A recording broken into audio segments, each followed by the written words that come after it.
Claire was 29 years old when she learned two life-changing things in the same week. She was finally being considered for a promotion. And she was pregnant. She stood in her tiny apartment bathroom, holding the test with shaking hands. 2 pink lines. Then she cried. Not because she was afraid. But because she had worked so hard to build a stable life, and now she finally had something even more important to protect.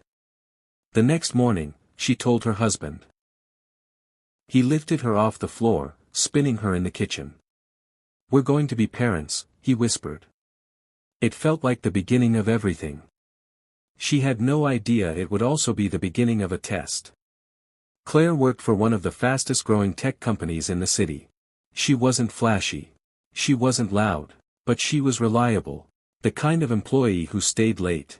The kind who fixed problems no one else wanted to touch. For 2 years, her record was spotless. Performance reviews. Excellent. Team feedback. Positive. Her manager once called her essential. So when she was invited to a private meeting about a leadership opportunity, she felt seen. Finally.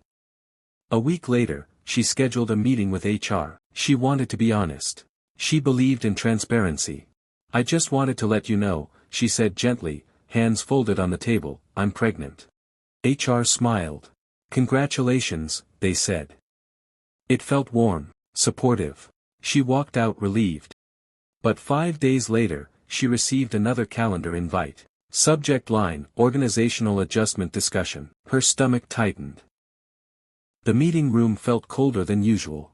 Her manager avoided eye contact. HR sat beside him. They didn't smile this time. "We've been reviewing performance metrics," her manager began. Her heart started pounding. "And we've decided this may not be the right fit moving forward." Claire blinked. "I'm sorry, what?" "It's about performance alignment." Performance? 2 weeks ago she was essential. Now she was misaligned. Her hands instinctively moved to her stomach. She understood. They didn't say it, but she understood. She packed her things in silence. No one met her eyes. A few co-workers looked uncomfortable. But no one spoke. She walked past the glass walls of the office she had poured herself into, and suddenly, she felt small, disposable. In the elevator, she finally broke. Tears fell quietly. She called her husband. "They let me go," she whispered.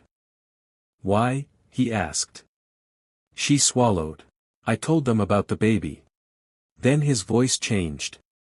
Not loud. Not angry. Just controlled. "Okay," he said softly. "Come home." The next morning, the company prepared for something big. A major investor was coming in. The kind of investor that could double the company's valuation. Executives were nervous.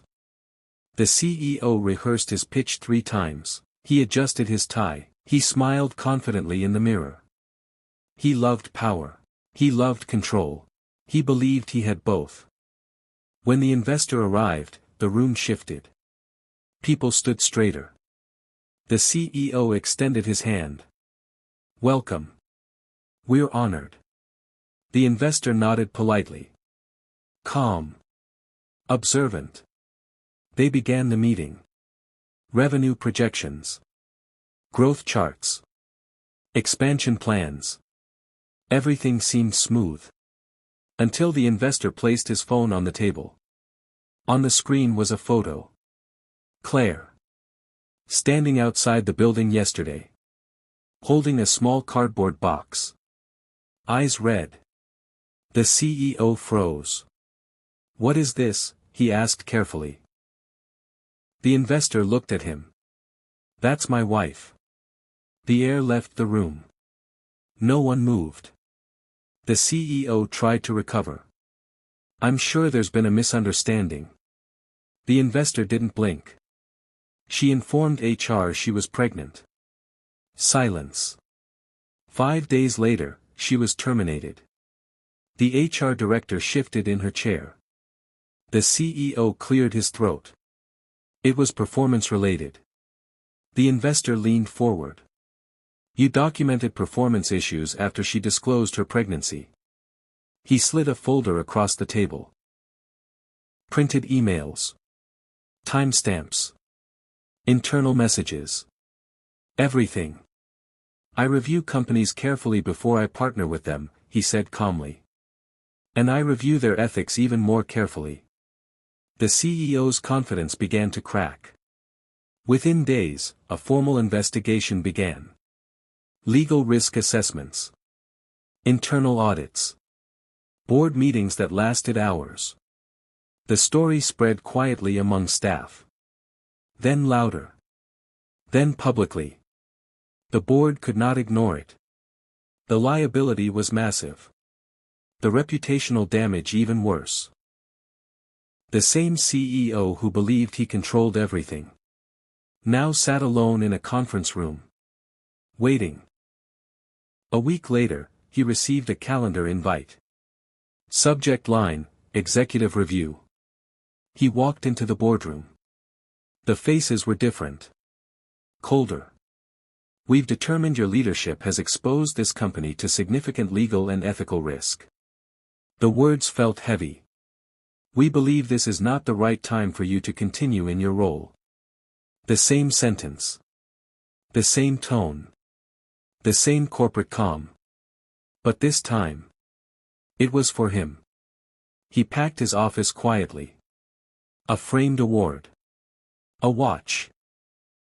A leather notebook. No one applauded. No one protested. Some employees avoided eye contact. Others didn't bother. He stepped into the elevator. Holding a cardboard box. Just like Claire. The doors closed. And for the first time in years. He had no power. Claire never asked for revenge. She never demanded justice. She only wanted dignity. When the company later contacted her, offering reinstatement, an apology, compensation, she listened. Then she said softly, I deserve to work somewhere that doesn't punish motherhood. And she hung up. Months later, she was glowing. Not because of what happened to him, but because of what she was building. A family. A future. A life that didn't depend on corporate approval. Sometimes, people believe they can quietly remove you. Replace you. Erase you. But truth has a way of rising. And power built on fear eventually collapses. If you were in Claire's place, would you have gone back? Or would you have walked away forever? Tell me in the comments. And if you believe karma always finds a way, subscribe for more stories like this.